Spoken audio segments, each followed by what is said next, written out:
Hey guys, it's Karin. Welcome back to LittleArtTalks. This video is the November must-reads, which is a list of my favorite articles, books, but also other things that you don't read like podcasts, videos, and movies. I usually start off these videos with the favorite video I made this month, and admittedly November was kind of a slow month for me. I didn't have a ton of videos, so I'm gonna double this up with my favorite book that I read this month. Favorite. And it is 33 Artists in 3 Acts by Sarah Thornton, and I actually made a whole video about this compared to her previous book, 7 Days in the Art World. So instead of wasting your time and talking about it twice if you've already seen that video, if you haven't, I'll link it right here. Oh, I look very tan at first. So if you haven't already seen the video, check it out for a full review. Next up is a YouTube video that I did not make, and it's on the Tate YouTube channel, and it's a series called Unlock Art Series, and I believe it ran from 2013 to 2014. I don't think it's still running because the last video is rather old, but it is a fantastic series to check out. There are a bunch of short videos, each are kind of self-contained, and each episode is focused on a different subject in the art world. They're actually really fun because each episode is hosted by a different person. They're actors, comedians, musicians, and I think it's actually a really great concept. The whole goal, according to their description, is to make art a little bit more accessible for a wider audience, so all of the videos are very approachable, and I really like how they're formatted. They're really fun, and I kind of love the presenters. So to give you an idea, there's Where Are the Women, and that's presented by Jemima Kirk, who is an actress on the HBO series Girls. There's Peter Capaldi, aka Doctor who does an episode about surrealism. One that I really like is called Double Acts, and it's all about collaboration in art, and those are presented by The Kills. I couldn't recommend them more. I wish my videos were just as good.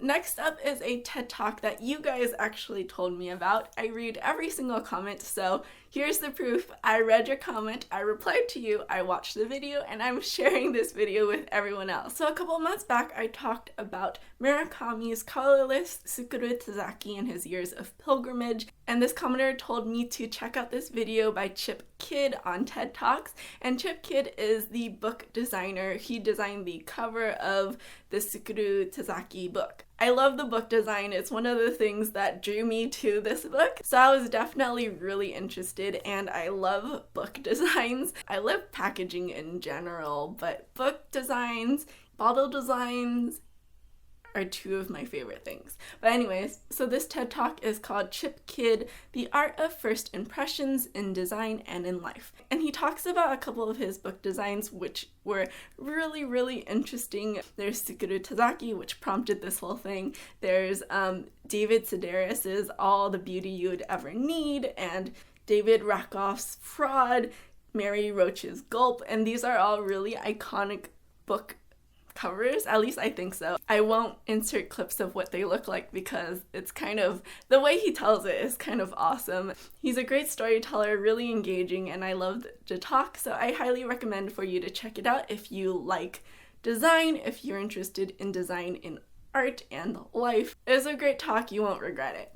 So my next favorite is an app. Now, if you saw my color mixing apps / game video, you know that I played a bunch of different games that involved color mixing, trying to ask if you can really learn how to mix colors or gain knowledge about mixing colors through an app or a game, making it a little bit more fun, you know? You can watch that video right here, and one of the games I really liked was called Blendoku. And the makers of Blendoku, called Lonely Few, actually came out with Blendoku 2. Now, what I didn't know last time is that Blendoku is actually developed by only 2 people, and they are Rod Green and Young Hao Han. And I wanted to tell you guys and update you on what I think about the second edition, and I really love it. You guys know I played the entire game of the original except for the tablet levels because I don't have a tablet. So I basically ran through all of the levels in simple, and now I'm working on medium.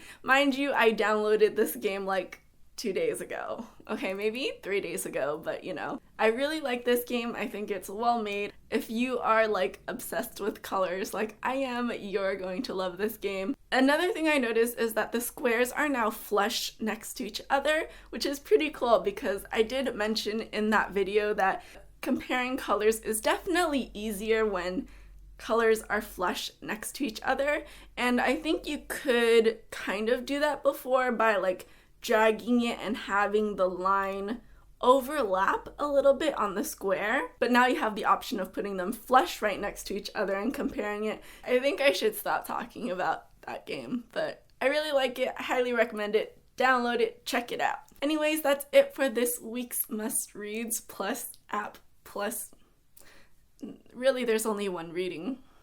I don't know if it bothers anyone that this video is called must reads and 2 of them are videos and 1 of them is a game. But I had a video where I talked about where I didn't want to call them favorites because favorites are such a beauty YouTube kind of thing. But this is not a beauty channel, obviously. If you have a better idea, let me know. If not, I'm just going to continue naming them these things. But yeah. Anyways, thanks so much for watching. I hope you guys have a fantastic December. Hope you guys are excited for the holidays and everything coming up. If you are into that, I guess. Please like and subscribe for future videos. Don't forget to check out the videos I told you about. They'll all be linked in the description bar below. Thanks so much for watching, and I'll see you guys next time.